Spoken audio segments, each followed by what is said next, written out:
All right, yeah. So here we are, guys.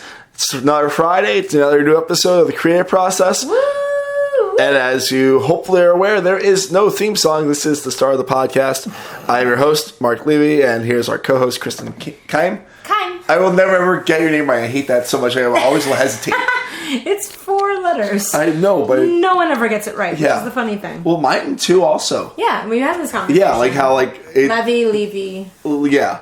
I get Keim and Keim. Yeah, it's all happens. Good. But it's all good because, guys, guess what? As you heard last time, we heard Kristen directing up a storm last episode, and I think it's a great episode. But this one we're now 3 rehearsals into the show. Yeah, I'd say the show's probably about a quarter block now, almost at this point. Yeah, but I mean, by the end of tomorrow, by the time 12 hours tomorrow. after this. Yeah. Because we're blocking scene 8, scene 14, and something else tomorrow. I know I'm doing something. Yeah. And I might have to be... it sounds like I might be blocking stuff tomorrow, which shouldn't be too hard. Yeah. I mean, I'll put it this way. I'm going to give you notes as to what I want to happen, or set-wise, what needs to be there. And I'm also going to have to tell you how I'm going to be playing the role in scene 14. Mm-hmm. Very honest. Just very sincerely a good doctor. Nice. I think that's the best way to play that role. No, because that lets the dialogue speak for itself. Yeah. And then it comes across as even funnier when you don't... Like with the whole 666 stuff. Oh, I'm sorry. That was a computer error 706. Yeah. No, because it's one of those where the writing is so professional, outlandish, where it's it really does feel like an SNL sketch. That's the sketch that happens right before the end of the show. Yeah. Oh no, that's always over the top crazy. It's all and that's exactly what it feels like. My last monologue, and that's just insane. The straighter we play it, in terms of we're not playing for the laughs. Yeah. It's going to let the dialogue. It's going to be even funnier playing it like you're serious versus feeding into the joke that we're not ruining right now. Because that's a thing that we never really talked about on this podcast, that one scene. What, 14? Yeah. Well, because scene 14 was added after after the read-through. Yeah. It's one of the 3 things that we added after the read-through. Oh, I should probably also let people know where we are with the show, because there have been some cool things that have happened. Tickets are now on sale, guys. You can buy them on Ovation Tickets. And we're listed on the Planet Connections website. Yeah. And there's hopefully going to be... So we have to set up a thing for our fundraiser specifically for Samaritans New York City. We're in the process of setting that up. Our friends at our job might be helping us. Haven't heard much more about that since earlier today. Fingers crossed. Knocking on that wood. But because Samaritans, hopefully we can raise them a pretty penny and help save some lives. Yeah. Which is such a weird thing considering this play is so dark. But it's comical. It's comical. It's dark comedy. Yeah. There's not much. Yeah.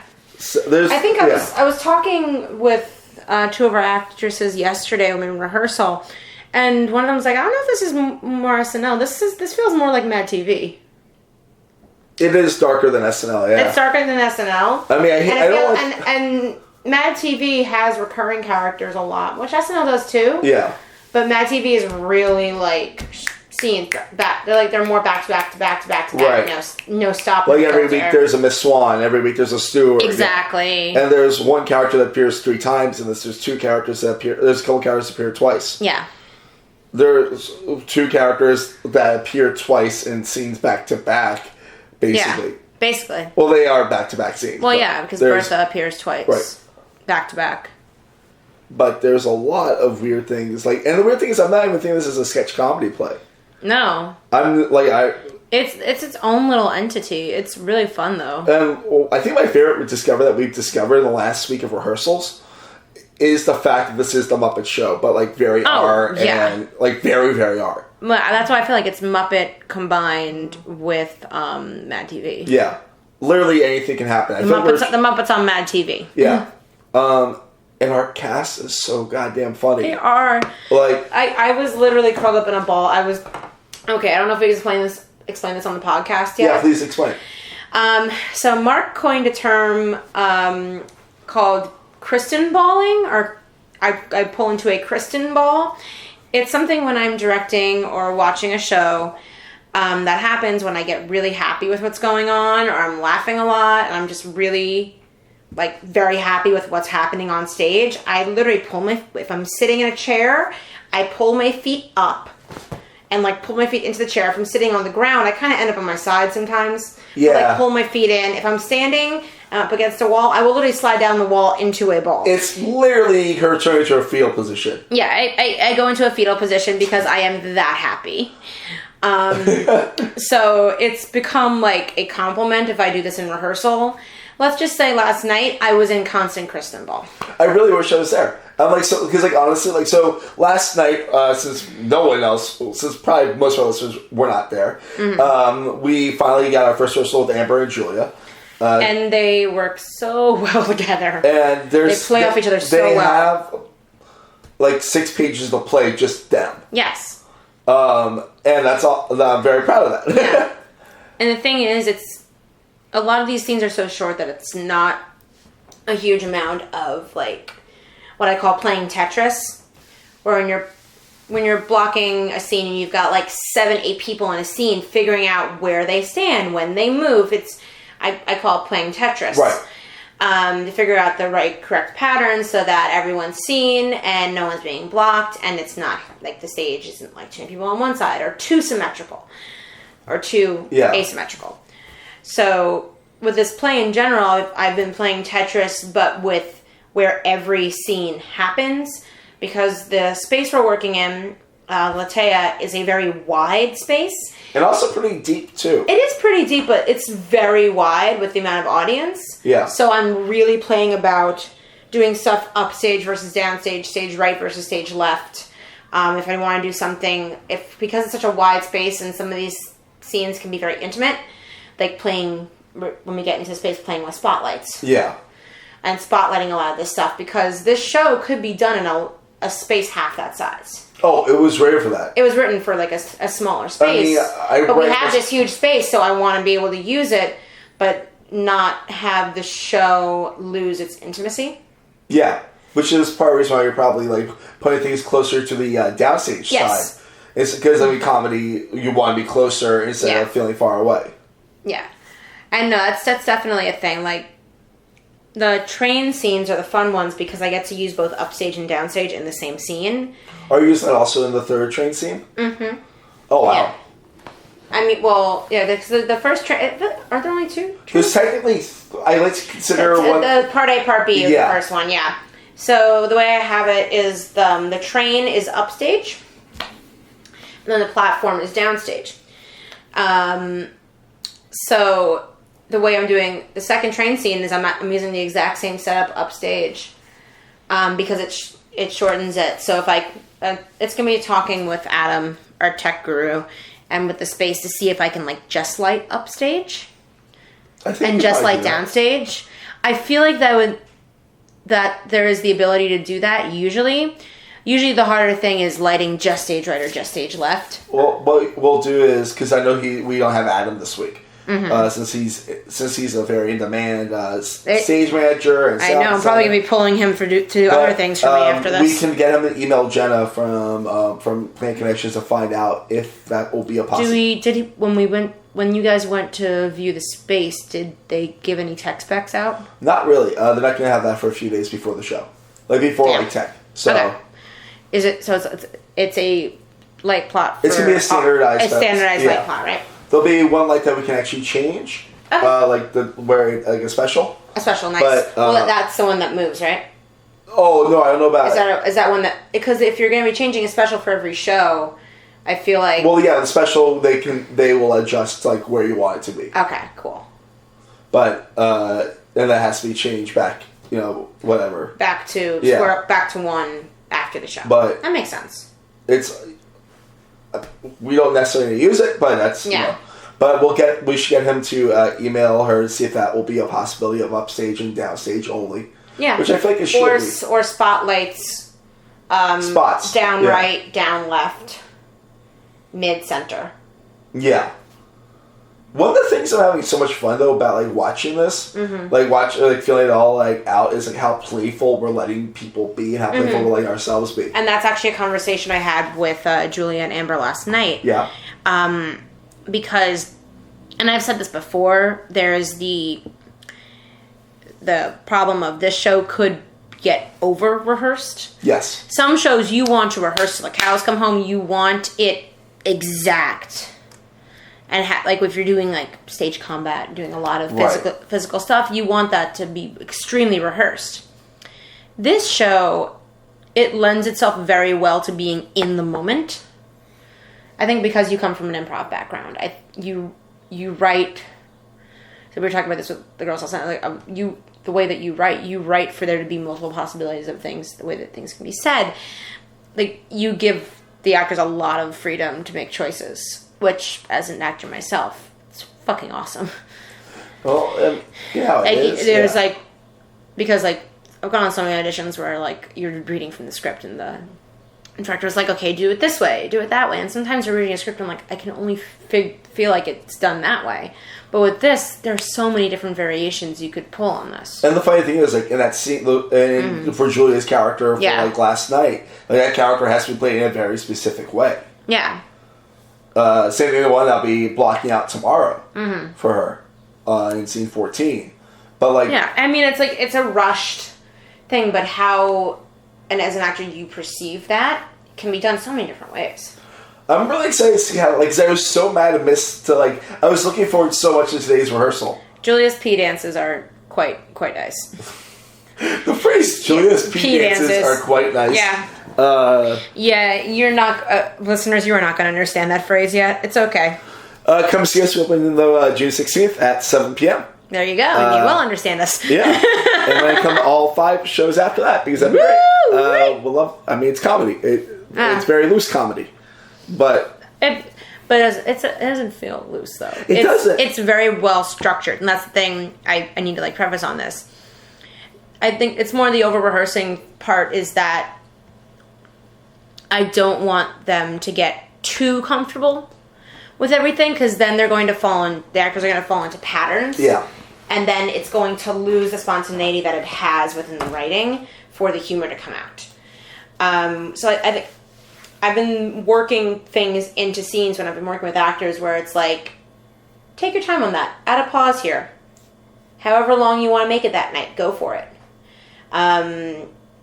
Amber's character, Shelley, introduces herself at one point after they've had a whole conversation, and it's twice. Yeah.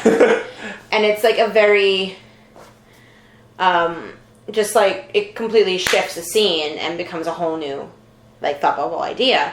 So I've given her the power. I'm like, if you want to jump right in with it, go ahead. If you want to wait a minute tonight before you do that, that's fine too. I'm basically building into these scenes little bits of spontaneity. So every show is going to be different, which I feel like with your writing is I want it to be different every show. Good. Because this is a show that's really going to rely on how an audience is reacting and really going to play off of how an audience is reacting. Like, that's what, in directing comedy in general, that's always a rule with myself. Because comedy dies when people just get too into doing something the exact same way every night. Right. Drama, you have to live in the moment too, but comedy especially, you really have to be listening to your audience. Okay, they didn't quite go for that joke, but they went really for this joke. So what do I have that's next that falls this way? It's like being a stand-up comedian. You kind of have to work with your audience. And there is a moment. There's basically 2 moments on play where stand-up comedy is happening. Oh yeah, completely. In the top of the show and about a little before halfway through. Yeah, and so you need keep those moments fresh in there, because if you don't, it's just gonna fall flat. And that's my big concern as a director directing comedy, especially this show. I do not want this stuff is so funny that I just don't want to lose that energy. Yeah, and that's part of, like, I'm really happy that we only have like 3 rehearsals for any scene in the play, pretty much. No, that's actually making me very happy. Like, because like this, my only concern was getting a full run through it, because that's and we're having that before we've been fully blocked too, which will be interesting. And it's gonna be interesting. But I may just like quickly block or like give an overview blocking of those 2. Because there's like 3 or 4 scenes left at that point that have been blocked. Well, basically I'm going to give an overview of them, and then when we get to them, like, do them once, do the run, like give the overview blocking of them, speed through them, do the run, see what happens in the moment with those scenes, and then, if anything, keep whoever I need for those scenes and just do them again. Just because the big thing with the show is I don't want to over-rehearse the actual scenes. Yeah. But I do want people to know exactly what's happening when, because that's finding the through line. Yeah. And everyone knowing when they come on stage, what scene comes next. And there's a huge difference between over-rehearsing and under-rehearsing. Yes. Like, because I know you ran those scenes a lot last night. Yeah. Like, probably, I think I ran each of them like 3-4 times. Yeah. Finding new stuff every time. Right. But, like, and I definitely want to rehearse them again, but I need to rehearse them when they're off book. Right. Because... I judge you by how amazing those actresses are, especially at memorizing it. Yeah. Quick. No, because, like, when you don't have a piece of paper in your hand, suddenly movement physicality comes out clear, which honestly they already have the physicality down. See, like, for me, like, right now, because, like, I mean, I don't have, like, I need to get off book for that first scene as soon as I can, and then everything else, like, need to get off book soon. But, like, I need to get off book. Yeah. I had a moment last night. I was like, wait, fuck, I gotta memorize lines. And your part's not the smallest part of the whole play. No. I'm like, shit, I have to memorize lines now. And some of your lines aren't short. No, they're not. Sorry. It's okay. No, I'm actually, like, I'm totally fine with that. I've had to memorize way harder dialogue. So. Well, yeah, I mean, I like to think my dialogue's pretty Mammoth-esque in the way of, like, simple. Yeah, no, it's definitely, like, it makes sense. Everything I say makes sense. I'm just really excited that, like, I have to, like, stand in for you tomorrow. That's a little bit exciting and nerve-wracking. So wait, which scene is tomorrow during the day? So tomorrow is Magicians and the Doctor scene. Okay, yeah, that's fine. I mean, the Magicians, I feel like it will be pretty presentational. The cat box. Cat box isn't happening tomorrow. Yeah, I know, but I'm gonna need to give you where that cat box is. Yeah. I love how we're just referring to it as cat box. Cat box. Which is, I don't want to ruin it, though. Had me crying with laughter on Monday. When we staged it, yeah. I was crying. Yeah, because she's... Like, I've known that woman because Kat's going to be, like... 12 years ago. I'm pretty sure, like, Kat's going to be... What's before that and what's after that? So right before that is... See, if I'm having a hard time remembering when it's No, it's what we also rehearsed on Monday. Yeah. So, the interstitial scene. The what? Interstitial scene. The Big Bird. Oh. Yeah. That's technically a code word, but not really. Because Big Bird happens before or after Magicians? Before, right? What? Before, right? Yeah, because the Big Bird is intermission-ish. Intermission-ish. And then it's Magician, and Cat Box. And Cat Box. And then HR Lady. Which means Cat has to be the last one to enter that scene. Which I think she is. Second to last. Because I think last was Lorelai. Yes. Yeah. Cat will basically be in the same costume for 3 scenes in a row. That's fine. Yeah. That's another thing I was talking with the ladies about yesterday. I did a production of Laramie Project years ago with Amber. And the way we did Laramie is because we were playing like 40, 50 characters. There were 8 of us playing like 50 characters in that show. It's a beautiful show if you ever read it. It's one of the best. Yeah. But the way that we did it, we were all on a black bottom and a white top. And we added a piece of clothing or like glasses or a prop to signify different characters. I played a waitress. All I did was I put my hair up in a ponytail and I had a notepad and a pencil. I played a professor. The only thing I added was just a pair of glasses that I had on my person. I played a cop and I added a cop shirt that had a badge on it. And then I played like this like this like one other random girl, and I just added a flannel shirt over what I was wearing. And the rest was done with physicalization. I think though, like I want specific costumes though for the club scene, especially with 2 girls in the club scene. Mm-hmm. And I like specific costumes that are like at least matching for the magicians. Mm-hmm. Well, what I'm thinking is if we do like a standard bottom, and we just switch tops. Especially for girls, that's pretty easy. Like, let's say I want them both in skirts. Say they're both in a black skirt. For a club or for... Yeah, for both. But both. Say they keep the black bottom for the entire show. Mm-hmm. They switch so for the club, obviously, a little more revealing... Yeah. Flirty tops. The magicians, we just have to have them in a matching top. That makes sense, though. Yeah. Yeah. But yeah, so like keeping the bottom, if they have a very similar black skirt, the same length, like a black mini skirt, that's going to work both for club and for magician. Right. And I think all 3 of those actresses that would require that have that type of capabilities. For Exactly. So I feel like that's totally fine, and that'll work. So it's one of, if one of them wants to do like tights or no tights, like we'll figure that out. And then like if they have time and they want to add them later, like or have something on crazy for the club, like knee highs or something, and take that off for the magician, if they have the time to do that. Yeah, but like changing into like pants or something, from pants to it's a lot as an actor. So like if we can keep the changes to a minimum, it'd be amazing. Which is part of the reason why like immediately after the club, it's 2 scenes in a row that are not the shortest scenes in a row, that are 2-person scenes. Mm-hmm. So gives people time to change. Give them time, yeah. Yeah. Yeah. That's I feel like black is a good like base to have on, or just a monotone color pant. Like the guys. I think the girls maybe the black, or like figuring out by character if someone is just in jeans the entire show, they're just in jeans the entire show. Oh, I would love that for me so much. Yeah, I know. That's the thing, is like... Yeah. I think it's really going to be keeping the same bottoms for the entire show and changing tops for the most part. Unless we want to throw a random dress on Julia for the opening. Because belly. Right. Because belly. Right.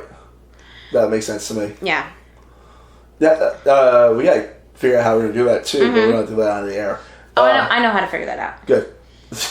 Remember, I've played pregnant before. That's the way you just said that and looked at me like that, batting your eyelashes. I've done hair twice. Once pregnant. I wasn't actually pregnant. I played a pregnant character. Okay, good.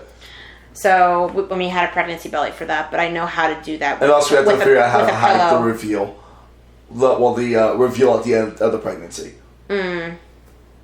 Which we're not going to reveal that on the air. Nope. I'm very excited to rehearse that scene. Mm-hmm. Yeah. That's why I'm saying, like, if it's a long dress and taped around. Oh, that makes sense. A ramp? No, but like garter. That actually. But if we do it as like a smaller version.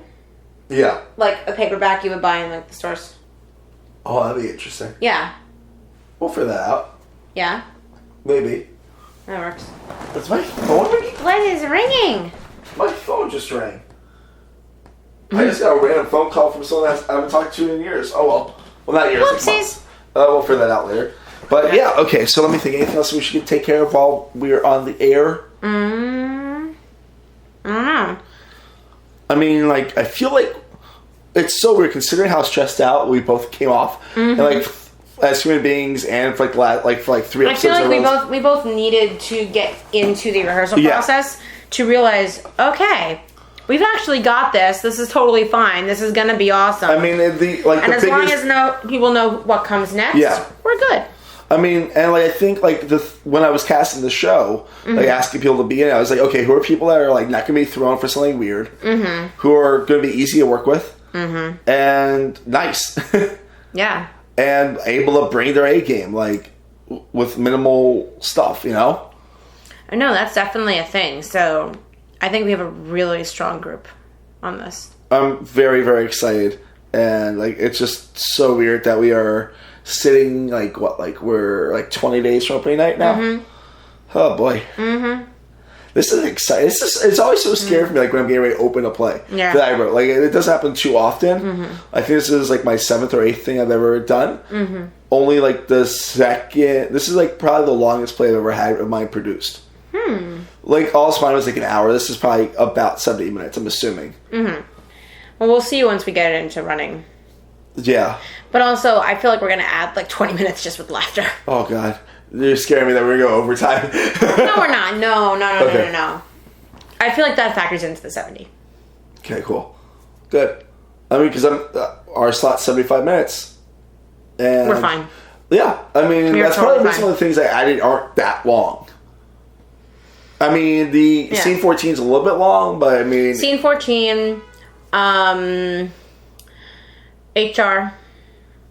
But HR was like these are things. Those are okay. The first subway, HR, 14, maybe club because club was and the opening. Those are our 5 longest. Yeah, I mean Xavier, if you really want to count Xavier. Also, the date. Yeah, you're right. The date actually has a lot in that first 2 pages. The date does have a lot in the first 2 pages because that first 2 pages has to take a lot of time for like the weird end of. In my mind, that scene's like the end of a romantic comedy. Mm-hmm. Like it's the end. It's the end of 500 Days of Summer. That's what it is at the top of that scene. Yeah, that's exactly what it is. At least in one of the characters' minds. Not in all the others. Not all the others. Nope. Nope. Oh God, I'm just, like. When I was when I was writing that scene, I was talking to one of my comedy partners, Scott Friedstein, and I'm like, would this be a good idea? Would this be a good idea? He's like, this. And I'm like, okay. And I used both those ideas together. Wow. Because I'm an insane person, and I thought it would be really funny to have both those ideas bashed in there. Yeah. So we're not going to reveal any more about that. We are sitting right now at 26 minutes. I think it's pretty solid, right? I think that's pretty solid. All right. We'll see you guys next week with the 3rd episode of our rehearsal process and the creative process. Rate us, share us, all that good stuff. And thanks. Yay. Bye.